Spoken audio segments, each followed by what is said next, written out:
Call this council meeting to order at 6:08 p.m. Thank you for your patience, everybody. Need a motion for adoption of the minutes, please.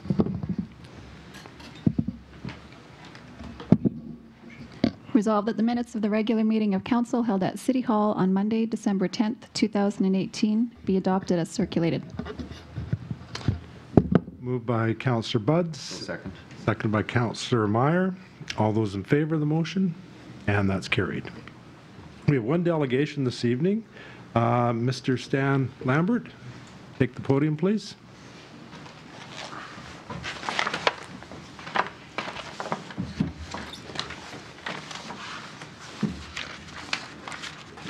Good evening, all. Your worship, councillors, delegates. I'm Stan Lambert. This gentleman over here is Father Gerald. We represent Good Shepherd Parish, and we're here to request permission to hold a parade on April 19th, 2019, between the hours of 10 and noon. Our parish is part of the Archdiocese of Winnipeg, and for the past 31 years, the public way of the cross has been held at different parishes throughout Winnipeg. This year, we have asked the Archdiocese to allow our parish and community to be the host. I have copies of previous public way of the cross that have happened in Winnipeg if you wanted to view them. I also have the route that we intended to take. You may know that most Christian churches recognize the Stations of the Cross as the final journey that Jesus took. And we are not wanting to recreate this journey, but in holding the parade and making about 6 stops along the way to bring light to social injustices that are happening in Canada and around the world, allows us to come together as a community to hopefully bring about change. In Winnipeg, the public way of the cross has had attendance anywhere from 400 to 2,000 people, dependent upon weather, the time of year, etc. As this is the first time that this is being held outside the city of Winnipeg, we are predicting that we may have between 700 and 1,000 people attending. Again, this is an estimate, but we feel that people will come from surrounding communities like Neepawa, Brandon, and as well as some people from Winnipeg. This will happen on Good Friday, which is a holiday day, and traffic throughout town would be minimal, and most businesses will be closed, and we feel that our community would be a wonderful host for this to happen here. I'm open to any questions, or if Father Gerald could answer any questions that you might have. If you want to see what our planned route would be, or... Okay, any questions from council? I think it's not a question, but I think just so you're aware, Mr. Lambert, we do have access to the planned route in a further document in the council okay. meeting. Yeah. And I understand the RCMP are working on this, correct, Phil? Yeah, correct. They have reviewed it and have no problems with it, as well as MIT.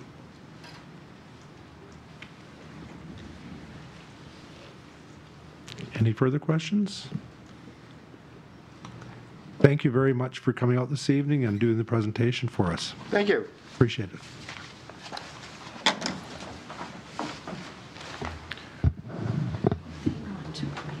Thank you. Just 1 second there. This item is actually being dealt with in new business. Oh, okay. So if you wanted to wait, you would know tonight whether council approved this or not. Oh, okay. Yeah. So how long would that be? Another hour? Or? I doubt it. Okay. Sorry. I just thought I'd... Yeah.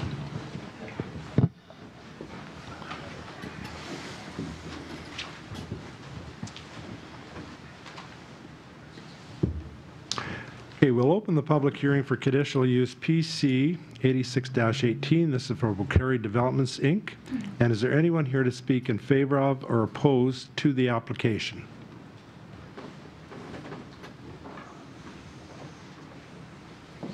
Hello, hi. My name is Sid Bukhari. Sorry, can you state your name again, sir? My name is Sid Bukhari. I'm the owner of Bukhari Developments, and just kind of give you a brief idea of what I plan to do. I want to create family housing, 3-bedroom units, and I want to build with that barrier-free units for people with disabilities and people with disabilities, seniors, and that's kind of what my plan is on that lot. And I'll be doing it in phases over the next couple of years, and according to the market that we have here. And if you have any other questions, you can just ask me.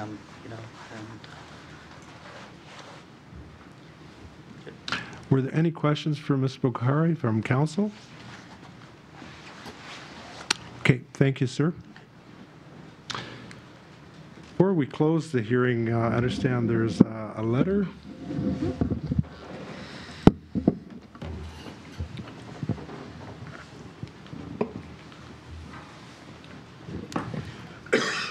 Council received the following letter. Dear Mayor and City Council, Sissons Farms is a property owner in West City Commercial Zone.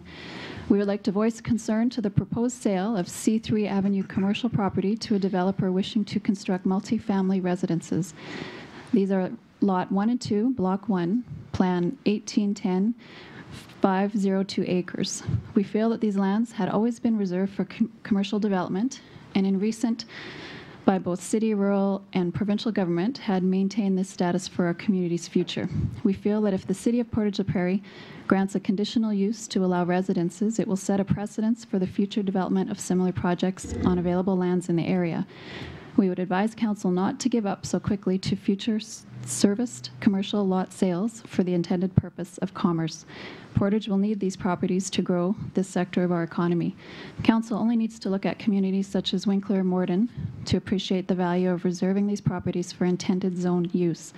There are new properties in the east of Portage that have recently been developed with infrastructure that are for this type of development project. They would have far better access to recreational areas as well. Please don't issue a conditional use permit for this project and take away much needed future commercial service land in our community. We have had a great opportunity to offer a planned development for Portage. Don't allow short-term financial gain to take away from our community's future commercial development opportunities. Regards, Don Sissons of Sissons Farms Limited. Okay, thank you. Mr. Bukhari, did you want to speak to the letter?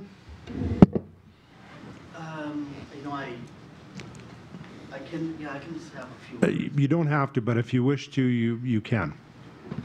I really don't need to. I mean, I think what I'm intending to do, I think it should be understood. I mean, I'm creating housing for families, 3-bedroom units, and I'm looking at two different demographics, and I think that is needed, and that could be a very good thing for our town here.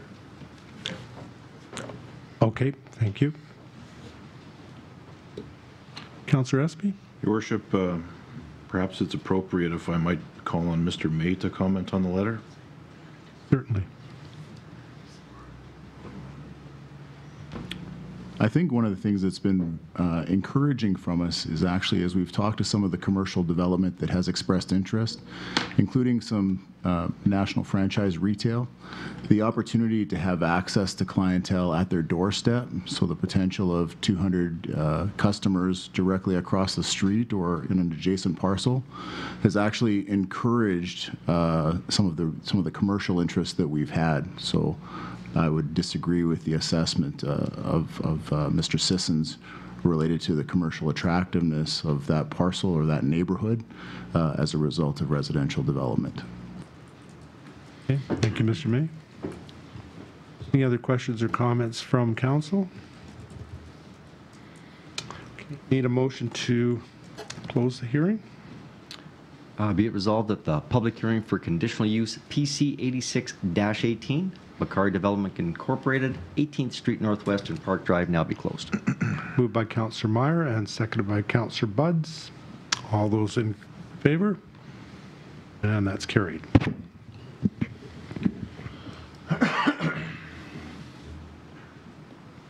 Now you move into. Okay. So next item on the agenda for the Planning Economic Development Committee is a request for conditional use by Bakari Development Incorporated. So the issue is to allow multifamily dwelling units, council, in a C3 Avenue commercial zone. So the background is Bakar Development, Inc. has applied for a conditional use to allow multi-family dwelling units in a C3 Avenue commercial zone. The applicant would like to build up to 17 buildings containing up to 250 rental suites on this site. The application was circulated to various city departments with no concerns. Public notices were sent to all property owners with a 100-meter radius. As you heard, we did receive a written response back from a nearby concerned property owner, and there was also an email that was received from CN Rail. The rest of the rationale is there. The recommendation that the Council of the City of Portage la Prairie approve the conditional use application of Bakari Development Incorporated to allow multifamily dwelling units in a C3 Avenue commercial zone at the property 18th Street Northwest and Park Drive, with the condition that the applicant follow the CN criteria for residential development next to the CN lines, which is legally described as lots 1-2, block 1 plan, 1810, parish of Portage la Prairie. Moved by Councillor Meyer and second by Councillor Buds. Any questions or comments on the motion? Just a piece of information, checking with administration, I believe these lots have been for sale for approximately 40 years. These lots were developed at about the same time as the mall was built in 1977. No further comments or questions? All those in favor of the motion? And that's carried. We'll move into committees. First up is Finance, Legislative and Property Committee. Councillor Buds, please. Thank you. Just one small item in committee report, and that is to deal with the agreements for city-owned buildings. This was discussed in our committee meeting of last. And so, as I explained, we have the alternatives to approve the lease and lease assumptions, or obviously to decline them. Just a bit of history. We want to formalize our agreements with the tenants of the Gillespie Centre, now occupied by the amalgamated Gillespie PDAC and Community Futures Heartland. And so, as we know, that's our building, and we have to formalize the lease agreement. So that is the intent of this piece of business. It would be a 5-year lease expiring December 31st, 2024, and the internal lease rate for non-recreational funded community partners and community would be used, as well as the lease assumption that would be taken over. And that piece is for the agreement that's currently in place with Community Futures Heartland, and that expires until December 21st of 2019. So it is a recommendation of your committee, and I so move that the Council of the City of Portage la Prairie approve the lease agreement between the City and the Gillespie PDAC Incorporated for a 5-year lease agreement commencing January 1st, 2019 and expiring on December 31st, 2024, and to also approve a lease assumption agreement with the Community Futures Heartland to December 31st, 2019. Moved by Councillor Buds and seconded by Councillor Espy. Any questions or comments on the motion? All those in favor of the motion? And that's carried. And that does conclude my committee report. Thank you, Councillor Buds. Councillor Meyer, City Planning and Economic Development Committee, please. Something that I'm certainly always excited to talk about. The October 2018 building report, I'm going to get Council to refer to just the split report first. Just goes to show you that the amount of development, and of course for information only, is split, not 50-50, but very close between city and rural. So it shows you that development's going on in our entire district all the way around. If you go to the next report and refer to the combined report, you're going to see that up until the end of October of 2018, the permits were again slightly down all over the place, but if you look at the value, once again, we're up about $30 million in total permits year over year. So I think this just reflects everything that's going on in Portage and certainly look towards the future. That's my report, Mr. Mayor. Any questions for Councillor Meyer? Okay, thank you very much. Community Services Committee, Councillor Draycott, please. Thank you, Your Worship. Nothing for community services this evening. Thank you. Councillor Wall, Waterworks Committee. Thank you, Your Worship. The Waterworks Committee has nothing to report. And Transportation Committee, Councillor Espy, please. Thank you, Your Worship. The Transportation Committee has nothing to report. Thank you. And Public Safety Committee, Councillor Knox, please. Your Worship, nothing to report this evening. Thank you. We have no deferred business, so we'll move into new business. First item is Finance. Councillor Buds, please. Thank you. So an item that I know has been having administration work on our behalf to understand the impact of, and I know municipalities, our neighboring municipalities provincially have and interprovincially have dealt with this issue as well. And so we have a report here for council to consider. And it really is to approve a council indemnity adjustment for 2019 and 20. And we have an option here, and that is to approve the indemnity adjustments or not to, and that really is to deal with the elimination of the 1/3 tax-free exemption. So in the background, our indemnity bylaw sets out provisions for the benefits and salaries of members of council, and in accordance with that bylaw, the Income Tax Acts, 1/3 of council indemnities have been tax-free until now. And so effective January 2019, the government has eliminated that 1/3 tax-free exemption for all municipal elected officials. And the implications for 2019 is the full annual indemnity will now be subject to more income tax and CPP, resulting in approximately 10 to 15% less in take-home pay. So effectively, council is earning less to do a job today than they were in 2018. So we have some options, and administration has done a good job of kind of combing neighboring municipalities to figure out what was going on. One is to no increase, and the other one would be by increasing it by 15% to offset the upcoming tax changes so that the net pay for each council member would neither increase or decrease, and basically not change. And so this, I think, it's imperative that I mention that this is not viewed as a tax, or sorry, an indemnity increase. This is remaining at par with what was previously earned by council through previous bylaw approvals. So indemnity increases for 2018 and 20 were approved in June. The 2019 council remuneration rates were originally budgeted with a 2% increase over 2018, and if option 2 is selected, the financial impact would be approximately $20,000. So option 2 again is that 15% increase. So we have outlined, I won't go through into every detail, but there is the outline for the 2019 with the 1/3 exemption, with no increase, and then with the 15% proposed increase. You can see that it's bringing these numbers very, very close to what was pre-legislation.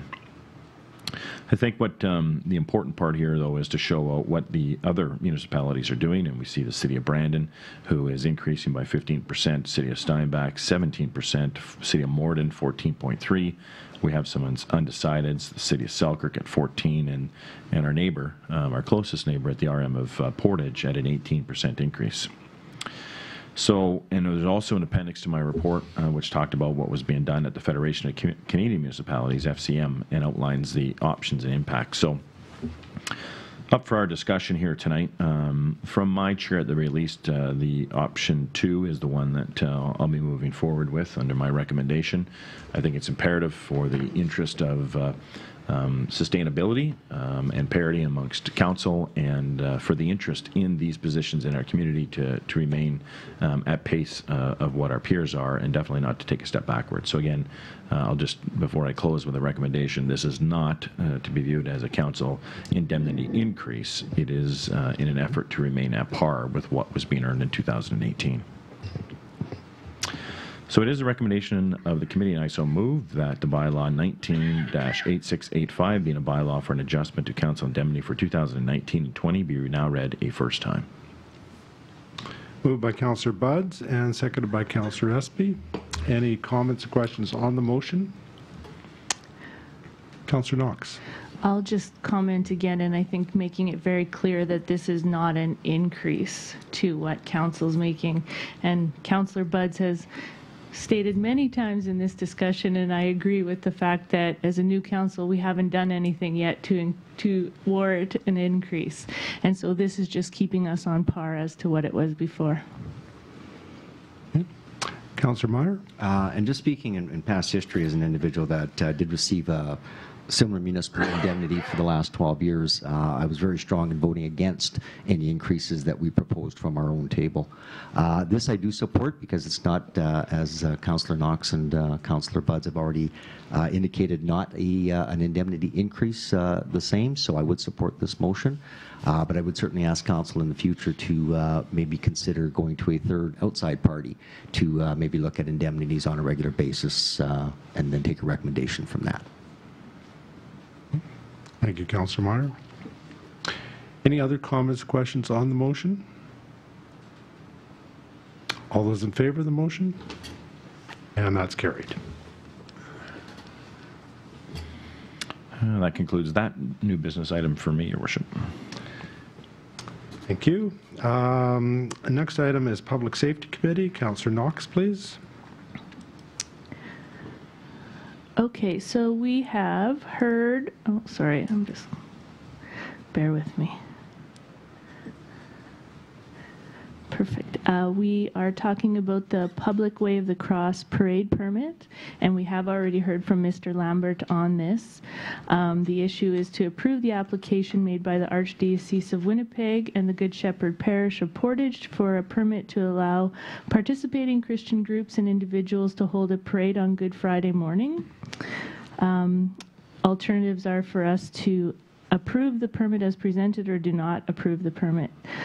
I think the analysis and from what we've told, it's interesting that this event that is held in Winnipeg every year is actually hopefully looking at moving outside the city limits, and I'm always for things like that. So I move that the Council of City of Portage la Prairie approve the parade request as presented and authorize the Fire Chief, Director of Public Safety to sign the permit.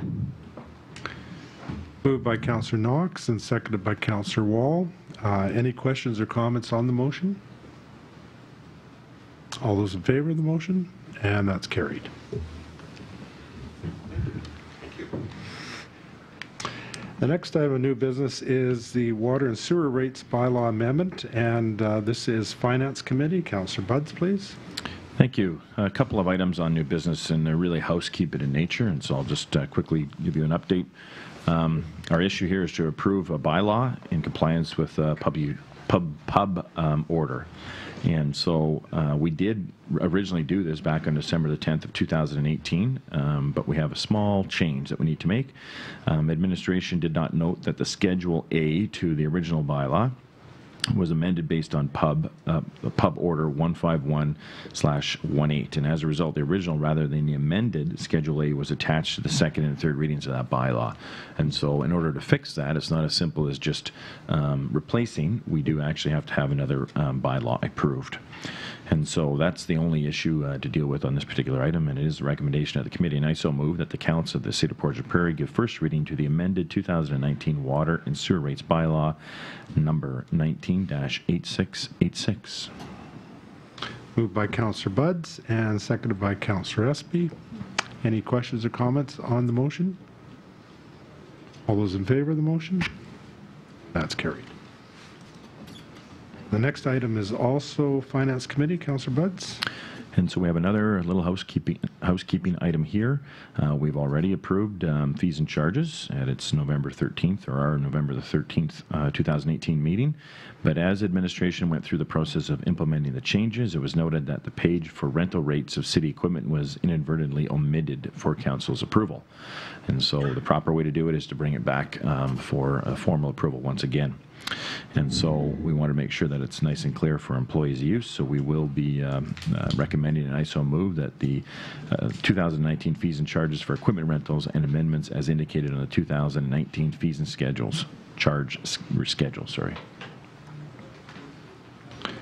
Moved by Councillor Budds and seconded by Councillor Espy. Any questions or comments on this motion? All those in favor of the motion? That's carried. And the next item is also finance. This is short-term borrowing bylaw. Your Worship, at this time, I'd just like to step aside from this particular item as it references a financial institution. Okay, thank you. Councillor Espy, I'll ask you to take over. Thank you, Your Worship. The issue is to provide provisional short-term funding as needed and within the year's financial plan and approved budgeted funding. City of Portage la Prairie has a line of credit for up to $3 million from our financial institution, of which any amount up to and including this limit can be drawn on to fund short-term cash resource gaps, providing this funding is approved within the year's financial plan and approved budgeted funding. There could also be occasions where the line of credit would be used to fund capital projects during the year until debenture debt is in place and issued, although this is not currently anticipated in 2019. Administration has been accustomed to returning to Council annually for approval of a borrowing bylaw for this purpose. To add efficiency to the process, the city's financial institution has agreed to accept a bylaw that will expire with the city's banking services agreement in order to avoid returning to Council annually for this approval. Our current banking services agreement will expire on January 1st, 2021. The provisional borrowing has not been exercised in many years. Should this funding choice be exercised, interest charges would apply. It is the recommendation that bylaw number 19-8684 in support of a $3 million line of credit with the city's financial institution for the period up to January 1st, 2021 be given first reading. Moved by Councillor Espy and seconded by Councillor Knox. Any questions or comments on the motion? All those in favor of the motion? And that's carried.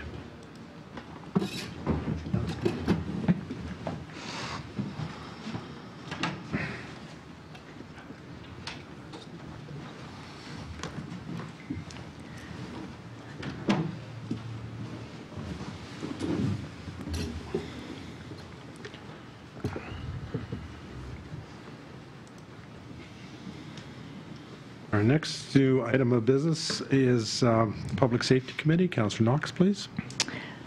Yes, Your Worship. We're looking at an appeal for a local vehicle for hire's driver's permit.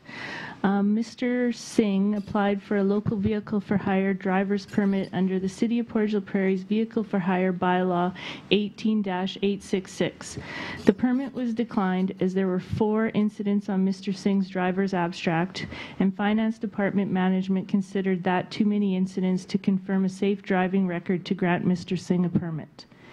Mr. Singh subsequently met with the Finance Department management to explain why there were 4 incidents on his abstract. The decision was unchanged, and we continued to decline his permit, but did advise him that we would grant him a permit in 2020, provided no further incidents were added to his driver abstract in the intervening time. Further to Bylaw 18-866, Mr. Singh is appealing the decision to the Council of the City of Portage la Prairie as stated in this bylaw. An applicant for license or permit may appeal to Council the refusal, revocation, or suspension a license or permit within 30 days of the date of such refusal, revocation, or suspension, and decision of Council on such appeal shall be final. I so move that the Council of the City of Portage la Prairie deny Surjit Singh's appeal.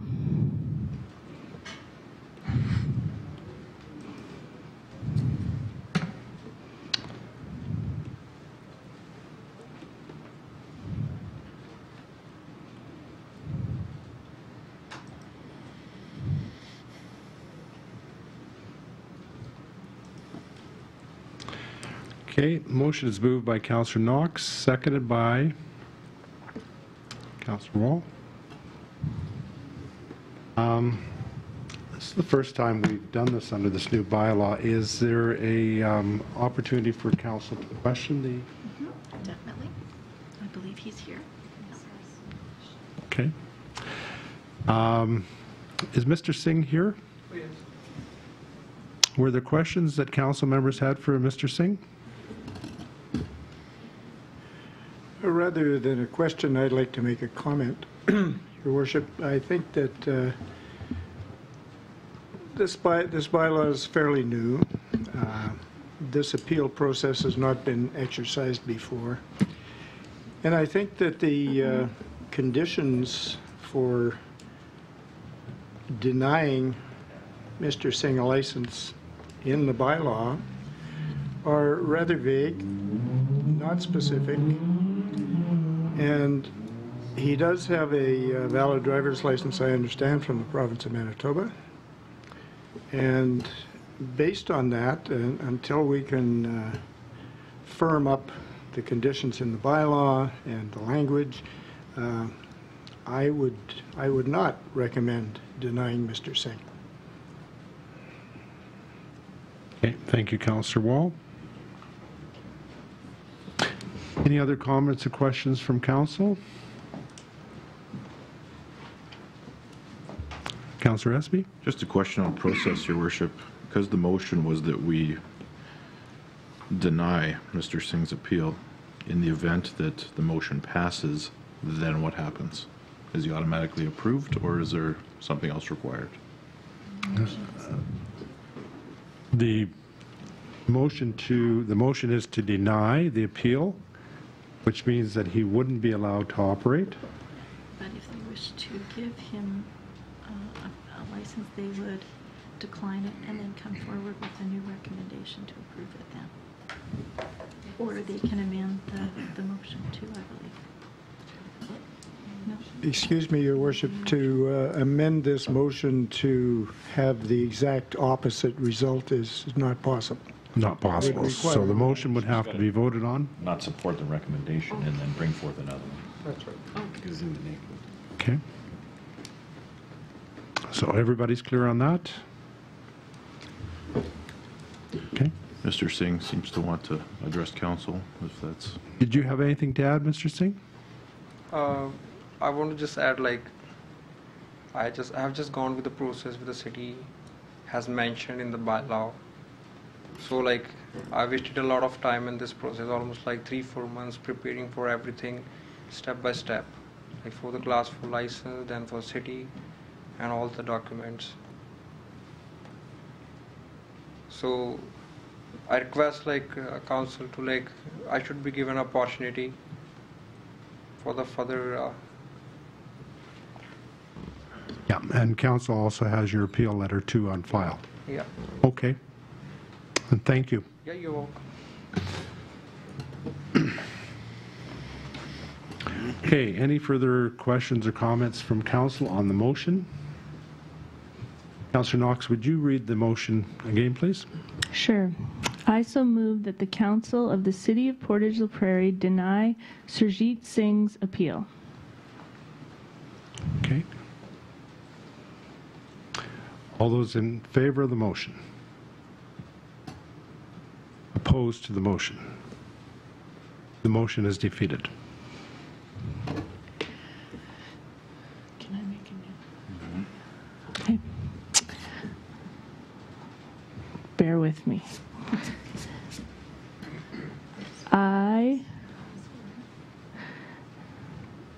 Wouldn't it be to approve his license? Yeah. I so move that the City of Portage la Prairie approve Surjit Singh application for local vehicle hire driver's permit. Do we have a seconder for the motion? Councillor Wall? Can you please repeat the motion, Your Worship? Okay, we'll read it out one final time. Do I want me to make it up again? I so move that we approve Mr. Surjit Singh's application for local vehicle for hire driver's permit. Okay, we have a mover, a seconder. Any further questions? I just feel that this is definitely opened as a new bylaw. We see here that we need to go back to the drawing board and create some more criteria as to approving or not approving these type of licenses, following what other jurisdictions do, different cities. So this is a eye-opener for us, and wish you nothing but well and drive safe. The seconder was Councillor Wall. Okay, any further questions or comments on the motion? All those in favor of the motion? And that's carried.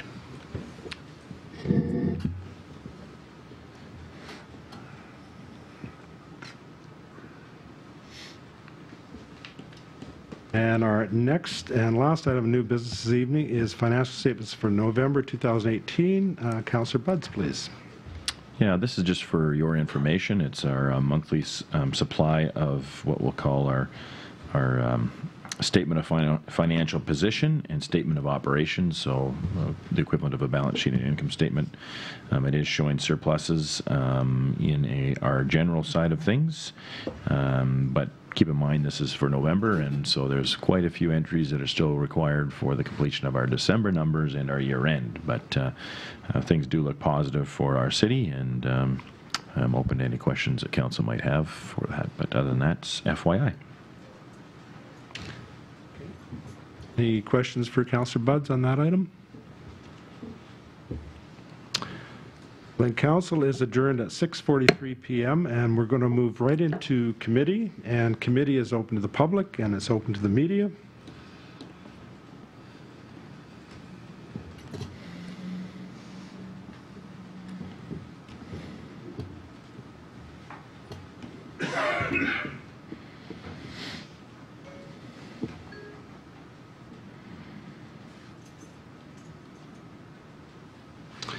Okay, and first up is Finance Legislative Property Committee. Councillor Buds, please.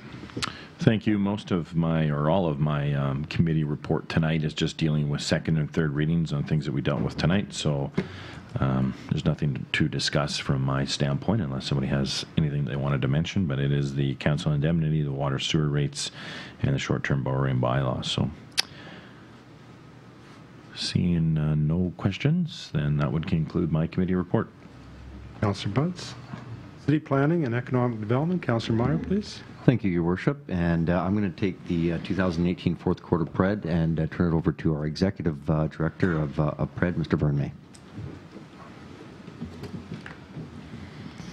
The story continues to be a very positive one for Portage la Prairie. We've seen year-over-year increases, very similar to what we've seen through the planning district, where last year we looked at ending the year at $442.5 million in new investment. This year we end the year at $587.4. But also local reinvestment is a really exciting story. So last year in 2017, we had $22.9 million in local reinvestment. This year, that number is more than doubled. So it says that not only are new investors excited about the future of the community, but also the existing merchants that are here are growing and expanding. We've seen a number of announcements over the last quarter related to new businesses that have committed and some properties that have been purchased for development in 2019. And a lot of excitement around some of these jobs that are being created, specifically for Simplot, that have already been posted, and that recruitment process has begun. So very encouraging quarter, and looking forward to a continued trend of the same nature going into the first quarter of 2019. Okay, thank you, Mr. May. Did anybody have any questions for Mr. Mayor on that report? I have one question. I don't know if you could tell us. Portage Hotel property, it's finally been sold. That's good news. Can you share with us what might be going in there? Or some final planning is just in the process of taking place. I can tell you that it is an international investor that will be moving here to the community with his family, with plans to develop very early in the new year. And as soon as plans can be shared, we will. Okay, thank you. Okay, second item, Your Worship, is the building report for November of 2018. And of course, I think that just puts the proof into what the PRED report was about. Once again, you're going to find that if you look at the individual report, Council, that the amounts are split between city and rural, so the investment's taking place in the entire district and community, and one's really not outbeating the other. We know that we're one district altogether, I guess. And if you do take the combined till the end of 2018, you're going to obviously notice the same thing that happens. We've almost approached $100 million in permits, which I'd have to ask, obviously, the planning district or that. I don't know if we've reached $100 million in permits in 1 year before. Just to clarify, this is till the end of November, and we've never reached this figure before, no. So it's a brand new figure for us. So we still have December's permits to come in there. That's correct. And we will we'll obviously have that report at council meeting, I believe, in February. Would that be right? Thanks, Mr. Brooks. So when you look at it, of course, it's a good news story. Obviously, the more permits, and you look at the value of the permits and so on, are up as well. So I just want to bring council's attention to that as well. Any questions on that? That's all, Your Worship. Thank you, Councillor Meyer. Community Service Committee, Councillor Draycott, please. Thank you, Your Worship. I would like to invite Mr. James Kostachuk up to the mic for a heritage designation process presentation for us this evening.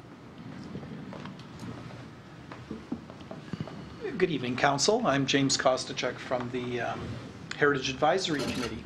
So the question was asked at the last meeting by a citizen. Three questions.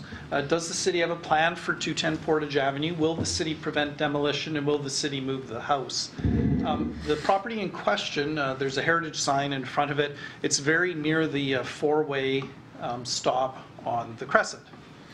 So, next slide, please. So the short answers are no, no, and no. But as we know, short answers are often not very satisfying. So I'm here to explain why. So why isn't there a plan? Well, the city does have a plan for all potential heritage sites. And 210 Portage Avenue is not a potential heritage site.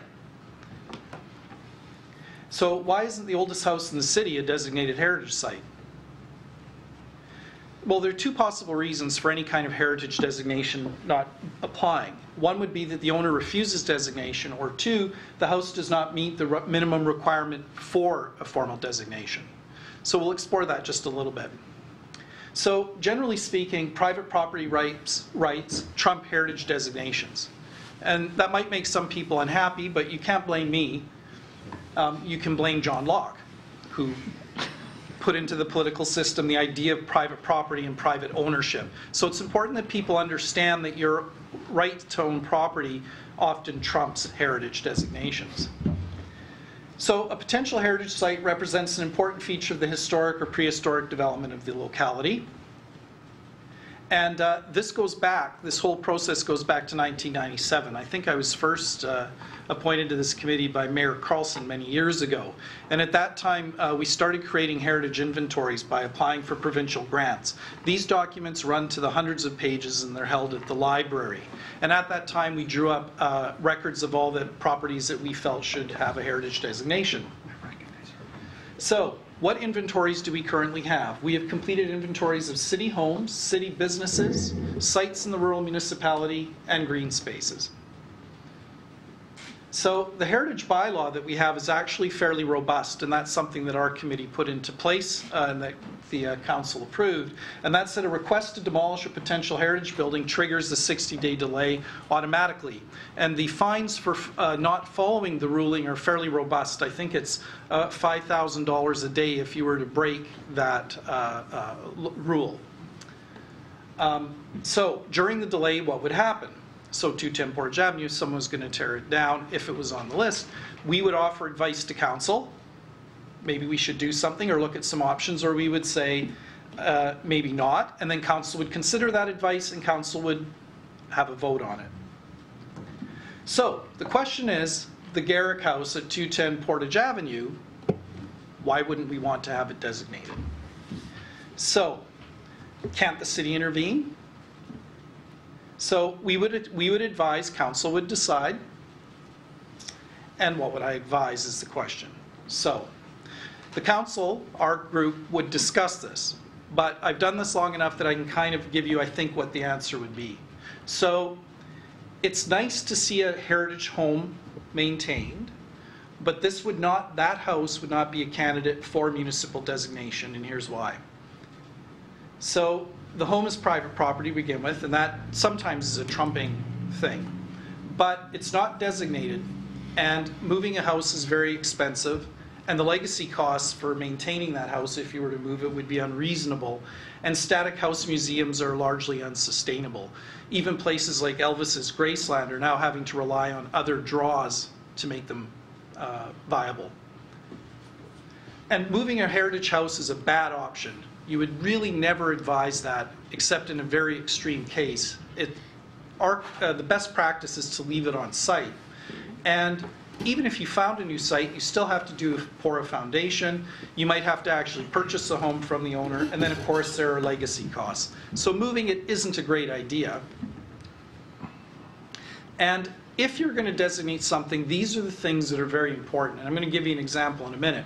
But you're looking for properties or homes that are unique, architecturally or in design. You're looking for homes that are in original condition. For our committee, we're looking mostly at exteriors. We're not too worried about interiors. They have to have a significant historical connection to a person or a movement or an idea. And it's also important that the building be in use as what it was originally designed. Those would be the things that you would be looking for a prime candidate. And I'm going to show you one in a minute. So this is an example of ideally what will happen in your community. This is Hills Drug Store. It's been in business for over 100 years doing what it's always done, which is it's a drug store. It's in very good original condition, both the exterior and the interior, and so that's a place that you would want to go to bat to protect. So if we can't do something with homes, what can we do? So what we try and do is encourage owners to preserve. So heritage homes are more valuable. That's just a known thing. There's an incentive through city tax relief if you maintain your heritage home. And it adds character to our city, and there is pride in owning a heritage home. So you would encourage people to do that. So this is my home on the Crescent. It's the oldest home on the Crescent. But if you drove by my house, really there are no exterior features that are original to the home. The porch on the top has been enclosed at some point and made into a room. All the woodwork that you see on the corners has all been replaced. My home is interior and exterior is pretty much like a modern home, but it does still maintain some of those heritage characteristics. So my home, it's nice that it's on the Heritage Registry, but it really doesn't have a lot of original features. And actually the lady sitting on the steps, I was able to tour her through the house a couple of years ago. This photo was taken in about 1930, and I walked her through the home, and the floor plan is still the same. But, you know, the cistern we no longer have a pump in the house and things like that. So 210 Portage Avenue is not in original condition. Both the exterior and interior have been modernized, as you would expect. It has had multiple uses. I think it began as a church, it's been a school, it's been a home. It was not actually built where it is. It was apparently disassembled and moved here and reassembled on the site that it's currently at. And it's not provincially or nationally unique. Now that's not saying that it doesn't add character to our town. It certainly has a sign, but it isn't necessarily the kind of thing where we would be particularly concerned if somebody had a different purpose for it. It's always hard to explain this to people, so I'm going to try and do it using a 1963 Chevrolet Corvette split window coupe. If I were to say to you, I'm going to give one of you this car, the only catch is that you have to maintain it and take it to a car show around Portage la Prairie and maybe take it in a parade. I can see some heads nodding. You would accept this. Is that fair to say? You just have to keep it in that condition. It's yours. You just look after the maintenance. Next photo. If I gave you this is also a 1963 split window coupe. Same deal. I can see some of you looking away. That's not very viable. And another option I could give you would be this. Inside this concrete block is a 1963 Chevrolet split window Corvette coupe. Again, very few people are willing to do that, and that's what you're up against when it comes with built heritage. What we're looking for is originality and things that would make it a draw or historically significant. So, but what if somebody is passionate about any property in Portage la Prairie? What options do they have? Well, there are a few. You could create a community group to purchase the home and then decide what you're going to do with it. You could convince the RM that maybe this house should be moved out to the museum, and maybe they would foot the bill and pour a foundation and look after it. Or you could convince the owner to maybe, instead of knocking it down, sell it to someone who'd be willing to move into it and look after it. That's really the best solution. So I want to talk about a place that should be preserved and the problems this presents. The man on the bicycle on the front is Donald Bain, millionaire Manitoba businessman, world-class athlete. He was a member of the Winnipeg Victorias. He was captain. They won the Stanley Cup twice.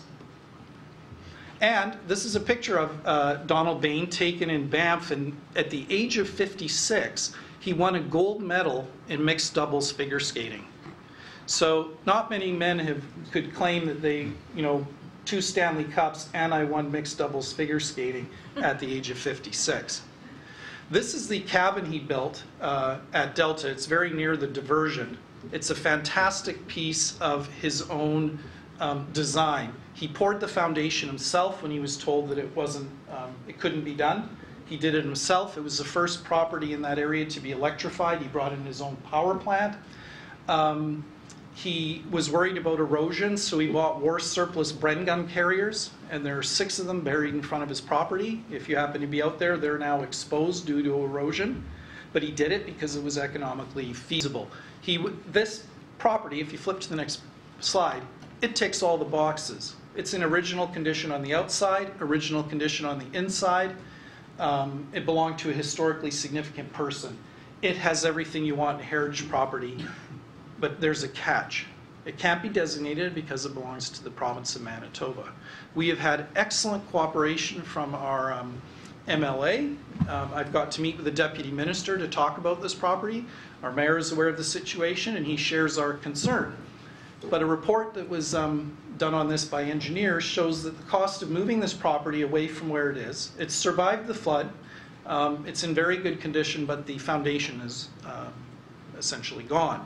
The cost of moving that property and bringing it up to code is $600,000. So if you flip to the next slide, that's a problem because that's a lot of money.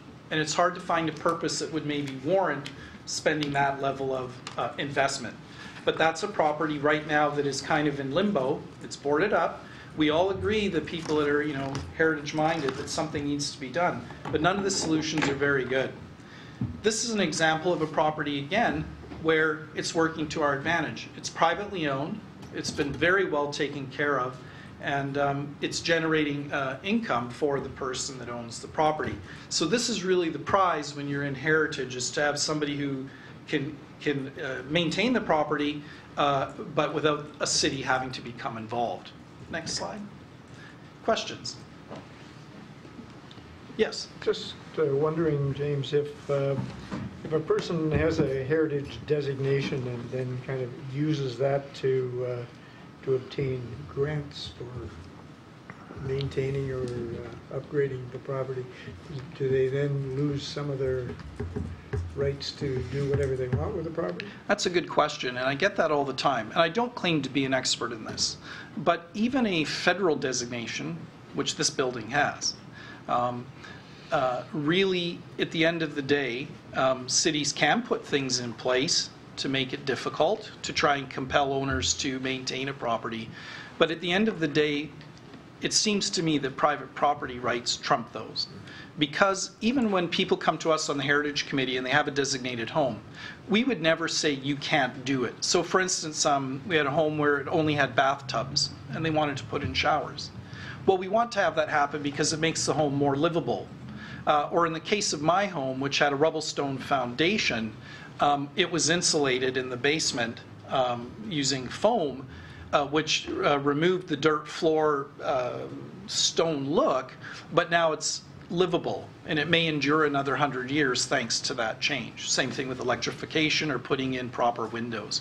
So generally speaking, we advise and we try and keep things as original as we can, but no, it would be an unusual thing to stop someone from proceeding. A concrete example, when I was on the Manitoba Historical Society in Winnipeg, when they sold the Winnipeg Airport, the Winnipeg Airport was considered a significant architectural building in Canada. And we attempted to lure the Western Canada Aviation Museum to have some interest in it and some other people, but the truth is that's prime real estate at the airport, and at the end of the day it didn't fly. So you could take parts of the building and you could put them in a museum. You could celebrate it in different ways by taking photos, but at the end of the day, hard to make the case to keep an airport open because it's historically interesting. Thank you. Any other questions? Other questions for Mr. Kostyuk? Well, I just want to thank you for one of the most informative presentations I've seen in quite some time. That was very educational, very informative. Appreciate that. Well, thank you for the time. Thank you. Thank you for explaining it, because when I went through it previous to council meeting, I was like, oh my goodness, where is this going? So thank you very much. Further to that, I do have fourth quarter reports for the Heritage Committee, the Parks Committee, Public Art, as well as PCRC. So I'm wondering if Mrs. Espy would like to share us some information.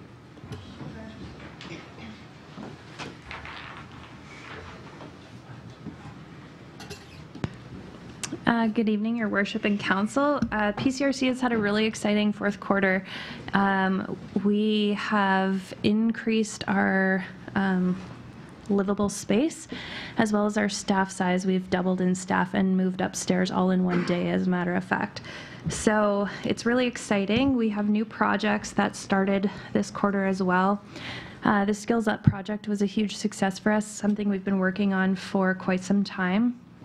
So that is an investment of about $156,000 into our community to train people locally to open a licensed home daycare for free. So that was a very exciting win for us. We've hired 2 staff for that program who have begun, and I am really pleased to say that we already have significant interest from the community and lots of people signed up for our information sessions. The Local Immigration Partnership is just wrapping up their strategic plan, and they will be coming back to council to present that strategic plan in the new year. I guess we're in the new year, so coming up in the next couple of months. We also held our Speed Date Your Candidate event, which I feel went really well, and thank you for everybody who attended that event. Several events we held. Skate with Santa was one as well. We had over 100 children participate in that event. We also began working on a few projects with our community facilitator. So one of those was she's partnering with TELUS to run a program called Cyber Seniors, and that is where youth from our community help seniors engage in current technology, social media, that sort of stuff. Home readiness workshop series, so workshop series targeting people in the rental market and giving them the tools necessary to move into home ownership, or at least the information, as well as we're exploring options for the possibility of a Bear Clan model starting up in Portage. So lots on the go. Please feel free to drop by our new space. We'd be happy to host. Thank you. Any indication as to what the impact on the community would be when the Skills Up program is completed? So if the 15 participants open a licensed home daycare, they could have a maximum of 8 children per spot, so 15 times 8. Currently, the waiting list for childcare is over 400 right now, so it's significant, and so we're hoping to alleviate that a little bit. I also should mention that we were successful in securing funding for additional training for the hub table. So that begins this week, Wednesday, Thursday, and we've got several training sessions scheduled from now until the end of March. So we're really excited about that too. Excellent. Thank you very much for the report. If there are any questions about any of the other fourth quarter reports, I'll venture to answer them. But seeing none, that concludes my report. Thank you, Councillor Draycott. Waterworks Committee, Councillor Wall, please. Waterworks Committee has nothing this evening, Your Worship. Thank you. Transportation Committee, Councillor Espy, please. Thank you, Your Worship. We have the Crescent Lake Causeway presentation by representatives from ACOM.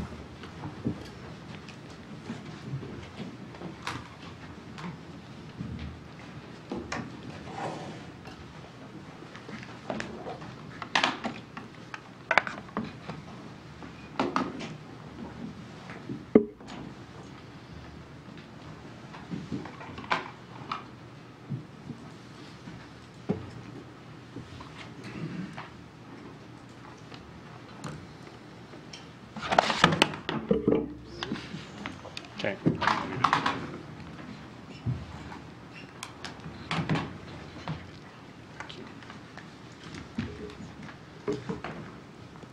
You're welcome.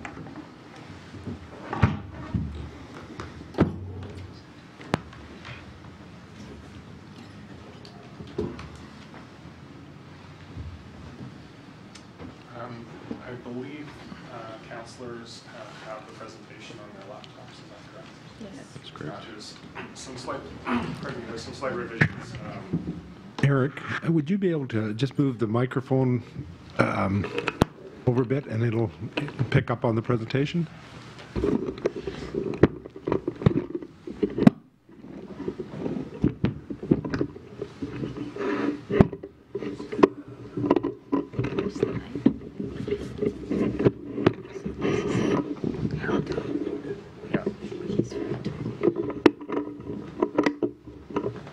Okay, thank you. Does that work? I think that's better. Thank you. Okay, good evening, ladies and gentlemen. My name is Eric Lawn. I am the lead engineer for the detailed design of the Crescent Lake Causeway. With me also today is Philippe Tavich from our office, and he's a structural engineer on the project as well. So together we will be giving this presentation. We have the presentation that you have on your laptops. We also have a video presentation, so I'll probably turn the screen so council can see that when we get to that point.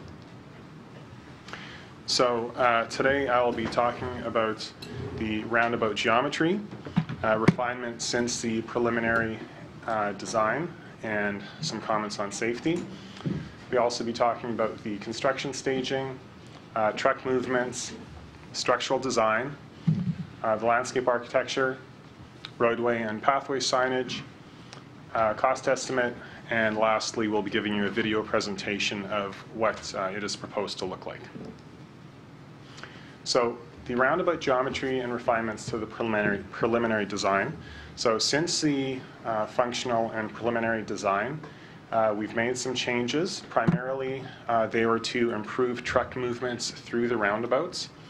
So the roundabouts have been made larger. That facilitates truck movements, and it also meets current transportation guidelines, which had changed since the preliminary design.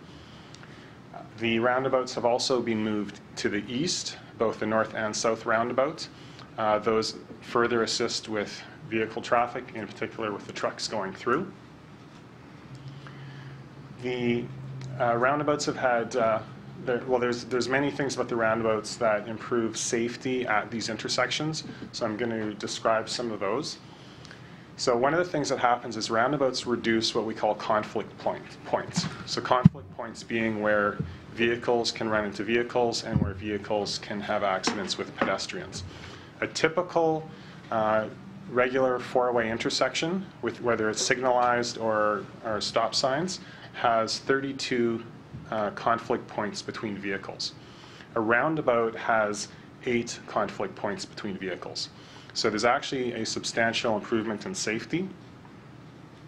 And these roundabouts with some additional turn lanes are a little bit more complex.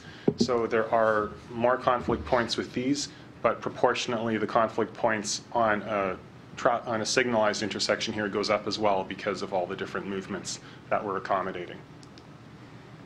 Another major improvement for safety with the roundabouts is a reduction in vehicle speed.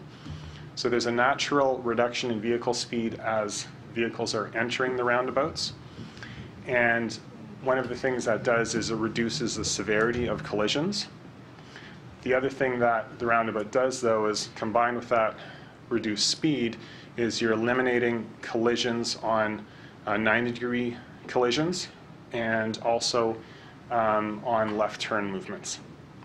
That's obviously substantial, but also because when you have stop signs or traffic signals, those collisions can occur from a vehicle that doesn't have the right-of-way going through at full speed and hitting a vehicle or having a collision with a vehicle going the other direction that has the right-of-way.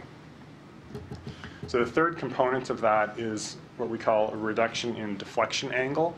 So that is simply if a collision does occur, those vehicles are more of a side swipe coming together as opposed to a 90-degree collision, and it's also reduced speed at that shallower angle. So that's a bit of a summary on some of the safety improvements. So on to the construction staging.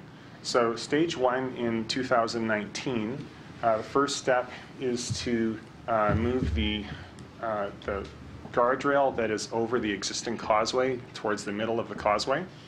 and to relocate the pedestrian walkway to be on the west side, which is further away from the actual construction activity.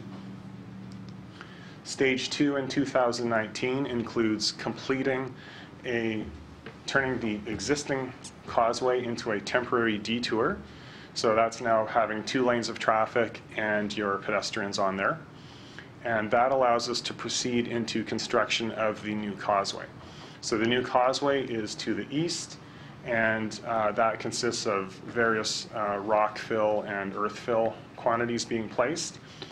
One of the keys with the design is that because of the anticipated issues with settlement and consolidation of the soils, and that's not just the soil we're placing, but it's the soil underneath in Crescent Lake, which is very poor. We have the installation of drains in the soil, which assist with that. So those drains, combined with a year of consolidation, minimizes future maintenance and issues with both the roundabouts and the roadway over the causeway. One thing to point out is that the existing causeway has performed well, but it's a little bit misleading to say we don't need to go to the expense of all these drains and the engineering of the new causeway. The existing causeway is gravel, so you don't see some of the settlement and the movements that happen.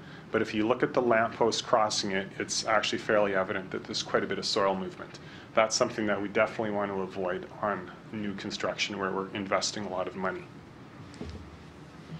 Stage 3 in construction, you can see that we're constructing approximately 80% of the roundabouts and the entire causeway at that time.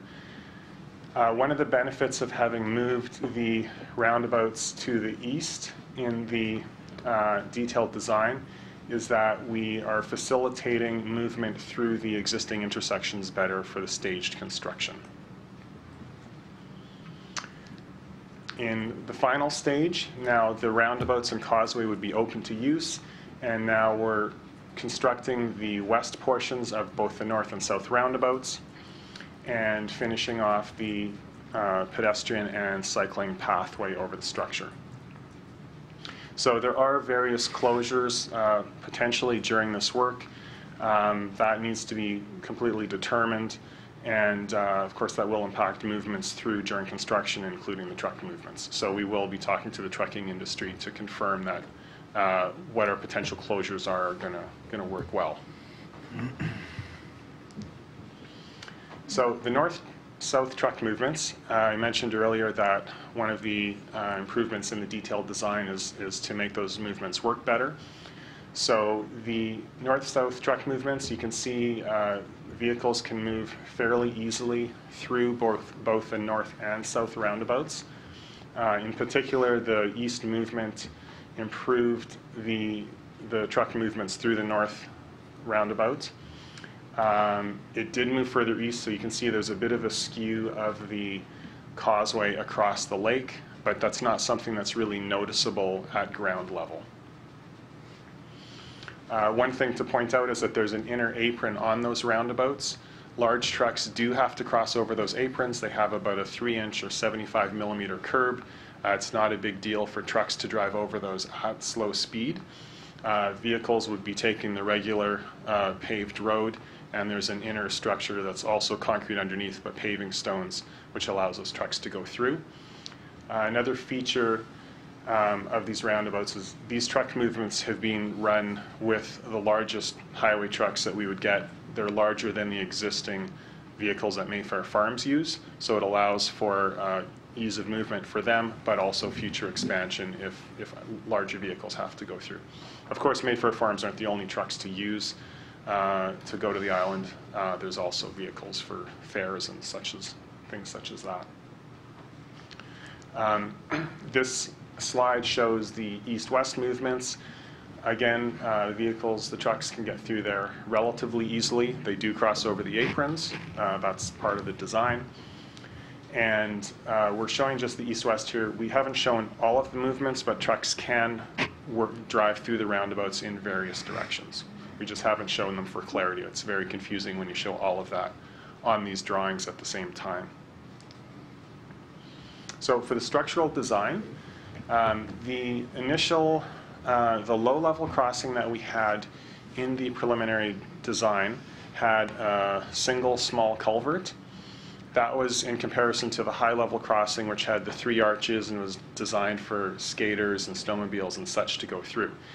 Because that high-level design was a $10 million project, Council had chosen to go with the less expensive $6 million low-level crossing. However, what we've done in the detailed design is added 3 culverts. So there's a 2.7 meter culvert in the middle and 2 2.4 meter culverts on either side. There's a precast wall. Those are made of large concrete blocks. And at normal summer water levels, what we've created is what looks like a 3-arch structure. So it has a lot of the visual appeal of the high-level crossing. It's just not designed for canoes or skaters and such vehicles to go through. So I'll talk about the costs later on. The various changes to the low-level crossing have increased the design, but it's still overall fairly economical. And this is definitely very economical for when you consider the aesthetics and regaining the look of what we had before. So this is a plan view of the landscape architecture. So a few features to point out. So there's, you can see the apron of the roundabouts. Those are the sort of beige colored or yellow colored sort of a limestone color pavers. You've got plantings, so trees and perennials and shrubs, not only in the park-like space along the causeway, but also in the interior of the roundabouts. You can see there's the one southbound lane going to the island, 2 northbound lanes coming out. That improves traffic flow, in particular when there's a lot of traffic leaving over major events. There's a snowmobile crossing shown on the north side and a cross-country skier crossing shown on the left side. At those locations, the curb would be dropped down so that they can easily cross the road. And one of the benefits of moving the roundabouts to the east was to create more of that park-like space. And on the southwest, we have a picnic area that has been added to the project. And further southwest along the lakeshore, we have a rest area for skaters and cross-country skiers and a bit of a wall for shelter from wind. So that's a few of the landscape features. With respect to the structure, a couple things that we've proposed is to have a limestone color on the concrete blocks. So the idea with the concrete blocks have a texture and a color similar to the limestone that City Hall is made of. Ties things together a bit. The pedestrian handrail would be a black painted handrail, and that handrail would match the black lampposts that we would have for the street lighting as well as for the pedestrian lighting along the pedestrian walkways. And there's concrete capstone that goes across the top, as well as concrete on those arches. So a few other aesthetic things. There could be lighting put in, like spotlights on the structure to highlight it at night. There could also be holiday lighting that could be run along the top edge of the culvert and over the arches. So there's a few things that can be done to reincorporate holiday lighting into the structure. So this is what a cross-section of the causeway would look like. So to the right, the lower section is what was the temporary or the current causeway. It was supposed to be temporary, but hasn't been. So that's where you see some park benches and where that picnic area would be. To the left, you see the 3 lanes of vehicle traffic, and you see the sidewalk or the walkway, which is for both cyclists and pedestrians. That walkway is fairly close to the road when you're going over the structure, but it moves away when you're off the structure. And you can see the lighting, and then the street light post can also be used for banners, or it could also be used to erect holiday lighting. So So this is an image with the roadway and path signs. So this is zooming in on the south roundabout. I'm not going to go through all of the signs in detail, but a couple of things to point out is that we have the, so again, this is the south roundabout. So there's the walkway crossing on the west side. That's at the top of the screen. And then the other one on the south side. One thing to point out is that we've eliminated pedestrian crossings on the north side, and that's so that the roundabout functions as well as possible when vehicles are leaving the island, because we don't want those vehicles stuck in the roundabout. So we don't want pedestrians crossing there, and we also have the walkway on the west side to promote and to keep pedestrians on one side crossing the causeway. This is the roundabout on the north side. A couple of things to point out there. Again, you've got pedestrian crossings in 3 locations. We don't have them on the east side, and that's for safety reasons. There will be a lot of vehicles turning right and coming through the roundabout after a major event, and we don't want those vehicles who are trying to merge with other traffic having to also worry about pedestrians. So eliminating pedestrian crossings there improves safety. And again, it'll also improve the vehicle movement because those vehicles aren't stopped waiting for pedestrians. One thing to note as well is there's islands like concrete islands or small boulevards that are several meters wide for all of the pedestrian crossings. What that allows is when a pedestrian gets halfway across, if they choose to, they can stop and they can wait for traffic if they're not comfortable to cross. I mean, they do have the right of way, but they're not going to get stranded in the middle of traffic going in either direction.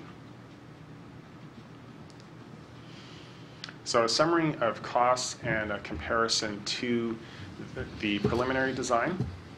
So I did mention that costs were increased, and so the roadway costs for the increased roundabouts was about $400,000. The increase in the structure to regain the aesthetics of the high-level crossing was about $230,000. There was about $100,000 additional for the municipal works, and that's simply because in detailed design, the design went further along so the cost estimate's more accurate. That's approximately $725,000. When you include contingency, that's getting close to about $1 million difference. So we're looking at approximately $7 million for the low-level crossing instead of the $6 million that we had in preliminary design. There's also a 20% contingency on there, and so that number could come down depending on the contractors and the bidders and how they see the work. The line for inflation there, what that's considering is that we're a couple years, 1 or 2 years later than the preliminary design, but because of the staging, the construction also takes a couple of years, so there's an allowance for inflation there.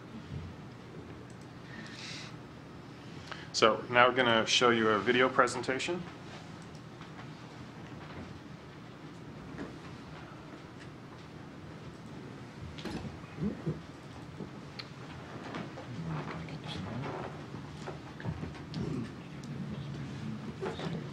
True, just a bit maybe.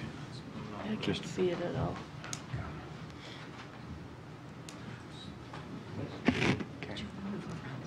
Why did I lose this issue? Maybe. Take this chair.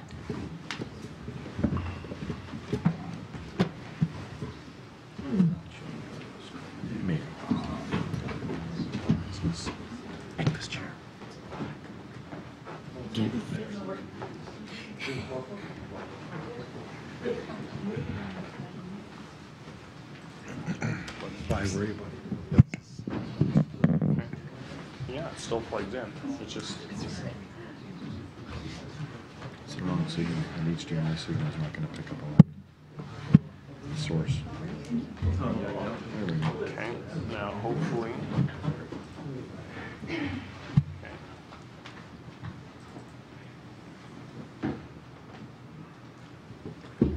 So we're going to start at Crescent Road, traveling west.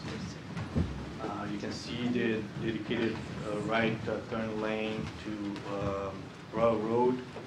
You can see also the raised concrete islands there for safety. Getting to the north roundabout, you can see the path on the west side. Now getting to the causeway, we have one southbound lane and two northbound. You can see the handrail, the black handrail, the picnic area on the right. That's around 6 by 15 meters long. Now the south roundabout on the right, you're going to see the rest area for the skis and the skaters in the wintertime. That's Royal Road. That's George Hill Drive. And you can see the pavers at the roundabout. We're still finalizing the color and exactly how it would be. But just looking from the water now, you can see the structure and the color of the walls trying to be similar to the City Hall, with the black handrail, the light posts black, the pedestrian lights. Now just showing a little bit more of an overview of the north roundabout. So the interior of that, we're still finalizing the architectural design, but that's roughly what would look like. And then just zooming in to show the overall site.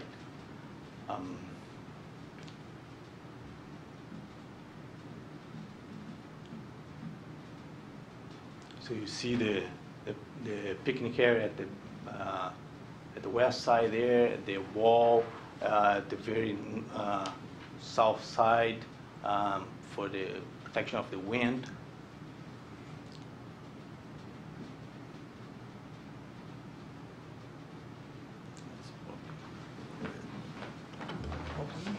So you want to see that again? Good? Yeah, we can run that again quickly if people just want to. So actually what we'll do is we'll just let it run.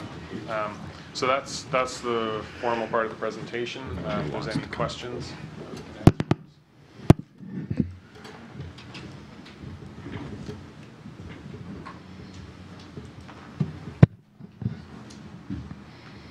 So there are questions from council?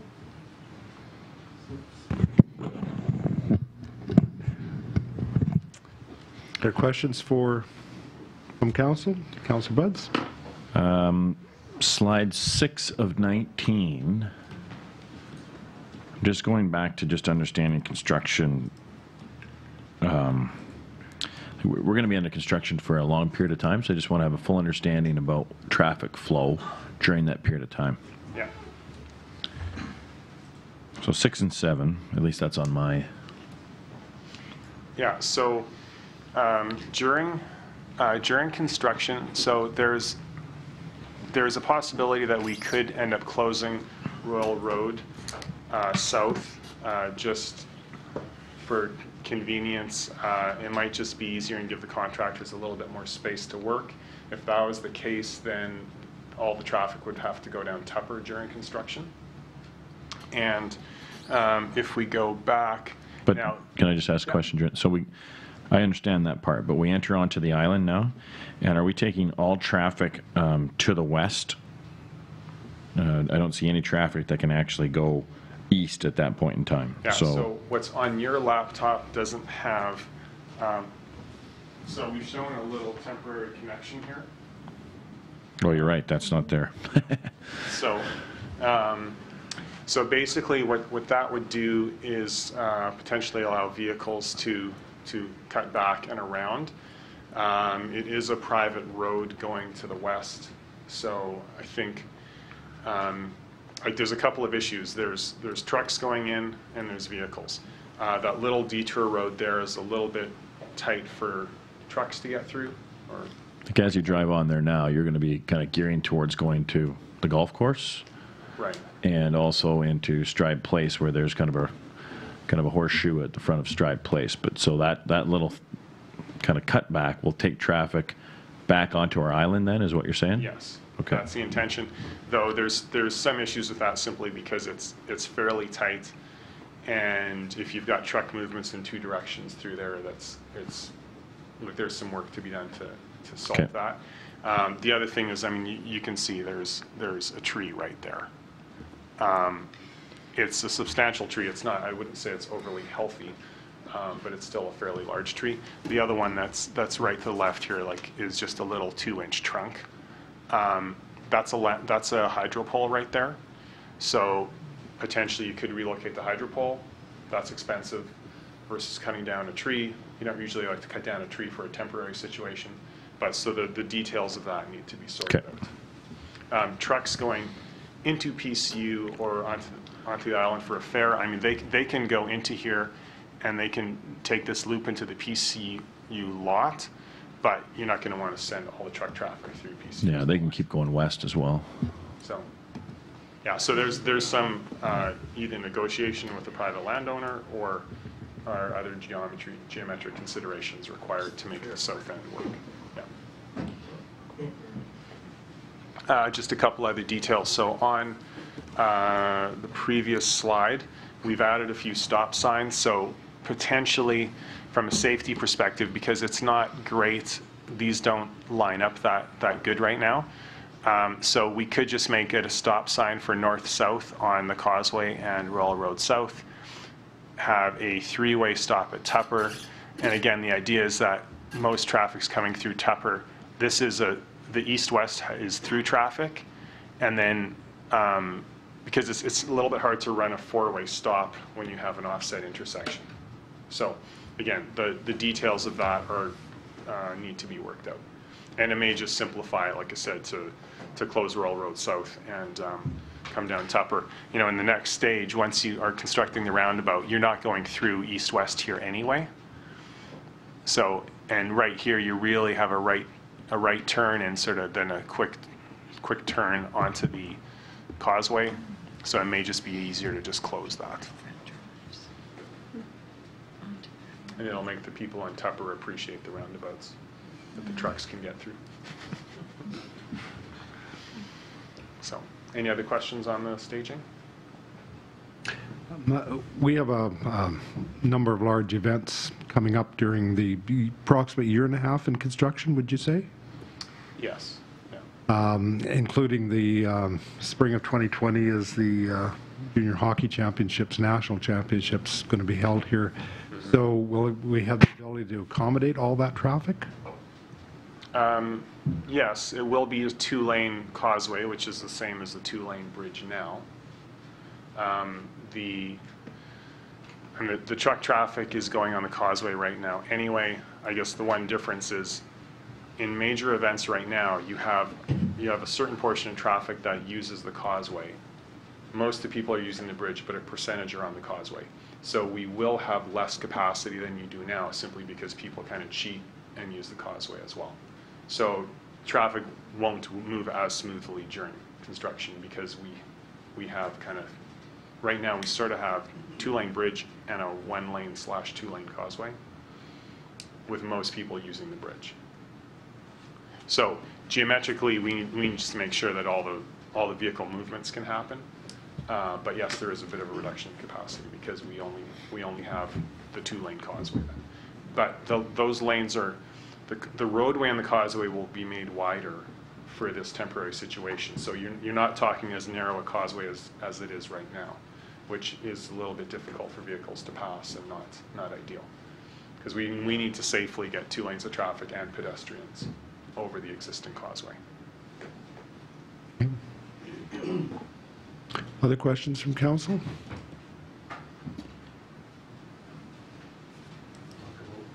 Once that field's put in, we may use that build area access. Briefly. Which one is that? You should just rent a bridge. You can't do that. Andrew does that. Okay, sorry, what was So once that fill is placed there, there might be an opportunity to utilize that in the winter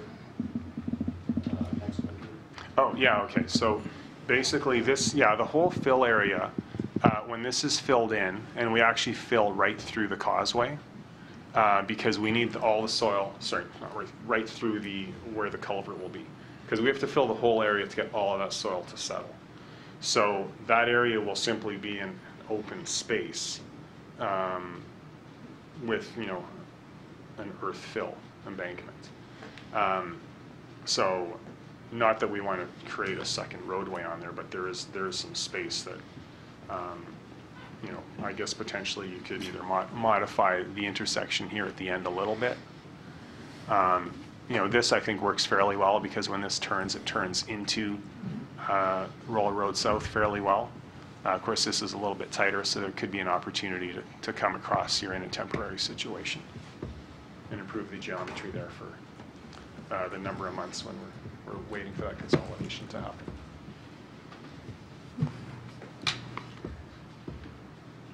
So when the culvert is actually constructed, then that center portion gets dug out.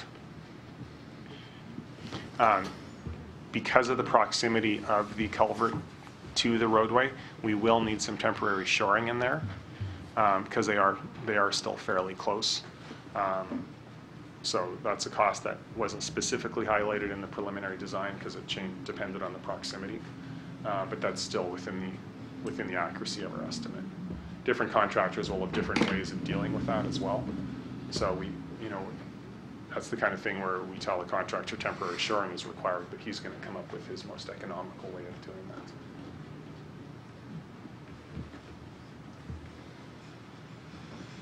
Any other questions? Well, I have another one. A question about the cost of roundabouts. So last fall, late fall, we'd asked for an opinion. It was just a ballpark figure on what's the cost of roundabouts. And the number we heard was $400,000 per roundabout.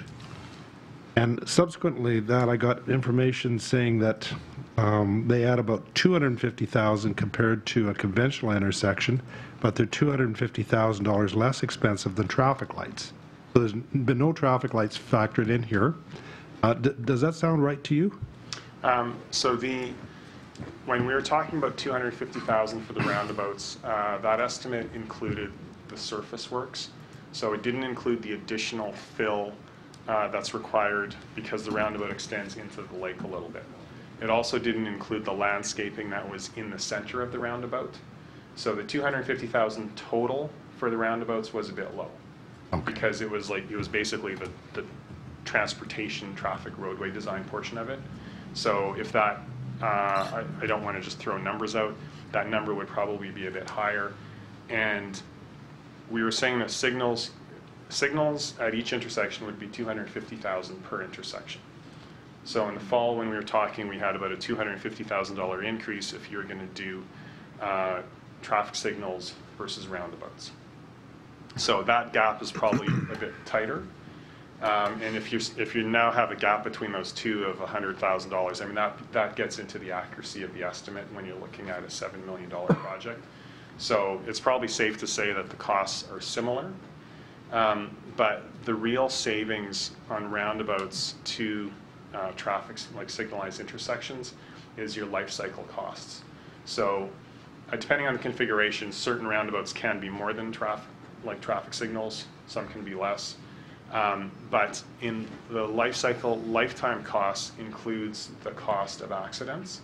And when you include the cost of accidents, there's about a 10 times increase in cost for signalized intersections over roundabouts.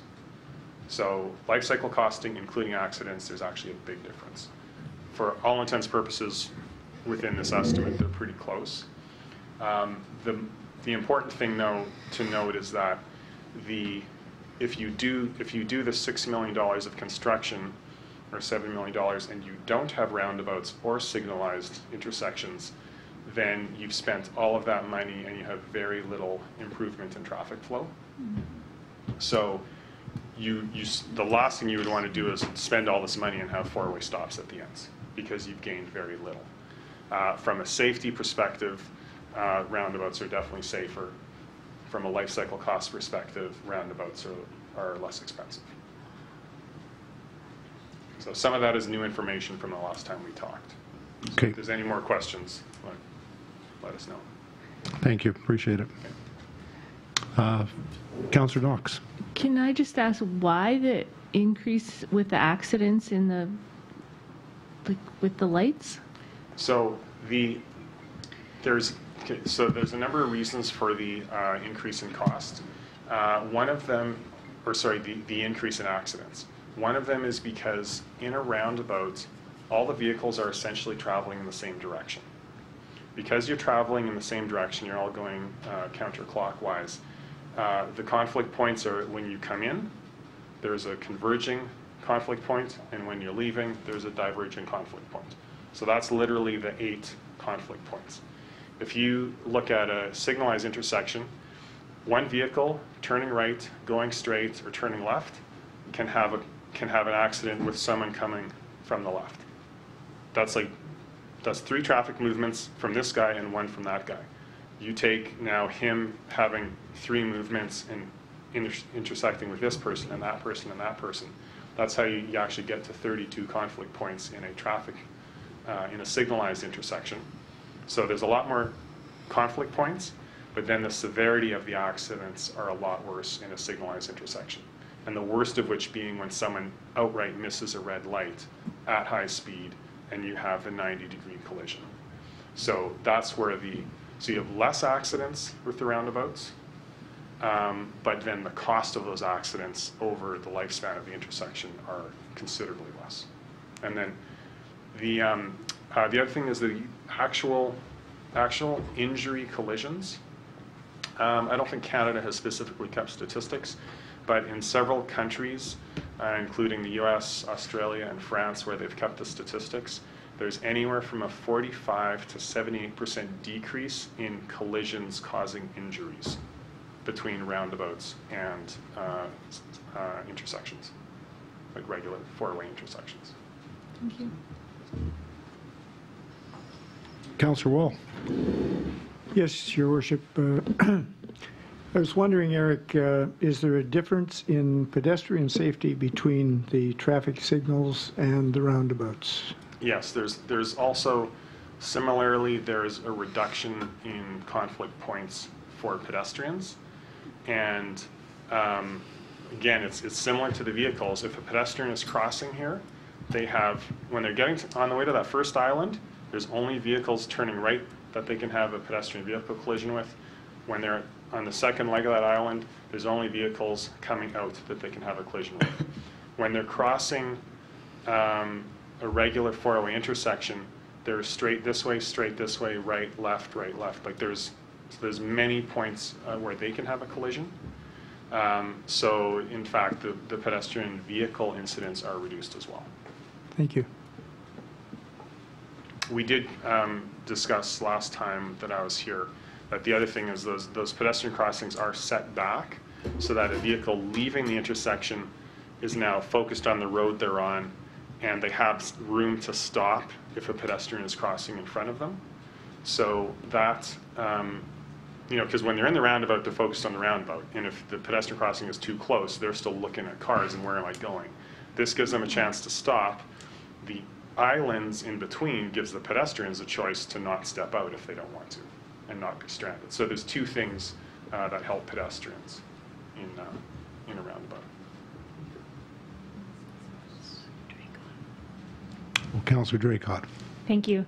Eric, I just had a question in terms of what this looks like for our community. I know that there's been some resistance to roundabouts, and a lot of people that I've talked to have had hesitations because of education, I believe. What is the suggestion for our community going forward when it comes to educating our community as to how to utilize a roundabout, both as a pedestrian and as a vehicle? So the suggestion was to create pamphlets that can be distributed so basically describing roundabouts and how they work from both a pedestrian and a vehicle standpoint. In the city of Winnipeg, they actually put articles in the Winnipeg Free Press, which had like diagrams and told people how to drive through them. So basically, public awareness and information like that could be put, on the City of Portage website as well. So there's a number of ways to get that information out. Thank you. Okay, further questions from council? Okay, well, hearing none, thank you very much for your presentation, Eric, and appreciate you coming out. Thank you. It's always a pleasure to come. We good? Yeah. Thanks. Okay. Here, I'll take that.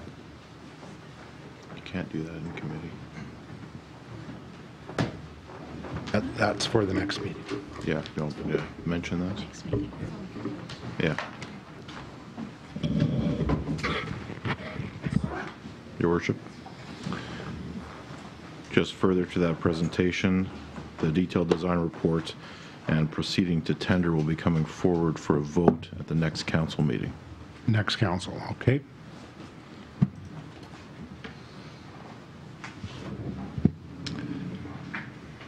And anything further from Transportation, Councillor Espy? That is all. Thank you. Public Safety Committee, Councillor Knox, please. Thank you, Your Worship. I have reports for information from both bylaw enforcement and the RCMP. Not much change with bylaw enforcement as to the numbers. I'd just like to make note of the meter closure for holiday season from December 8th to 27th. I did receive a lot of feedback from citizens in the community and businesses at how much they appreciate that and just help encourage our shop local initiatives that happen during that season. So thank you to council for that. And then just reiterating what Ms. Espy said from PCRC is the Inspector St. Pierre securing funds for more hub training was a really great move in the end of last year, and so excited to see them do more training and keep increasing that program because it's doing such good things in our community. So that's the end of my information. Okay, thank you, Councillor Knox. And just before... Councillor Draycott. Thank you, Your Worship. Just a question in regards to bylaw. I do probably a question for Chief Carpenter. I do see on occasion lots of social media requests as to what the procedure is when you find a stray animal. Is there any way that you could highlight that for us, Chief, as to what people should be doing if they see an animal? Stray animal? Basically, what we have in place for any stray animals is to contact the bylaw office at 239-8326. That phone number is forwarded to the officers after hours. If it isn't answered there, we answer it at the fire hall after hours as well, and the officers, depending with stray, they'll probably give the direction that the animal will be picked up the next day. If it's in a colder climate, which it is now, then something needs to be actioned a little bit sooner than that. But our bylaw officers only respond to emergency type calls. So that's the way we have the contract with them at present. So again, depending on, you know, if they're able to take that stray in their house, as an example, would be a suggestion we would give them. If that wasn't, then of course we would pick the animal up, or next day. Okay. Thank you. Just one thing to add is that there has been improvements with it, that the bylaw enforcement officers now do have phones capable of taking pictures, so they're posting more immediately online of the animals that they have in care with them, so hopefully finding their rightful owners quickly. Okay, and further, Councillor Buds. Thank you. Just looking for some rationale. I know, Councillor Knox, that you'd reported that the numbers are similar from year over year, yet in October, November, December in 2018 versus the previous 2 years, there is a very marked difference in the tickets that have been written.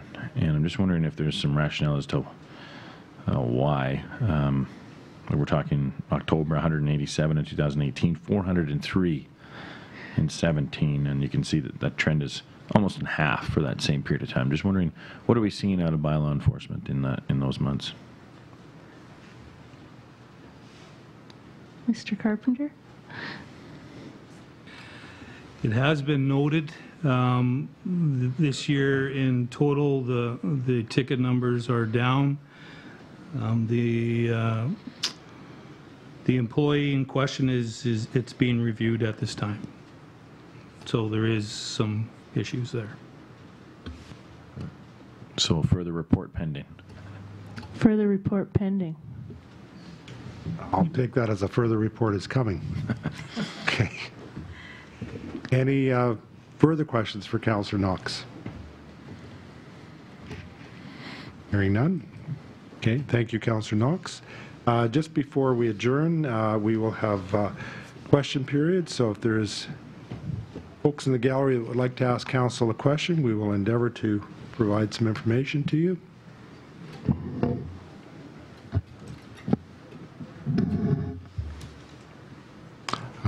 Going once. Any questions for council? I'm going to take that as a no.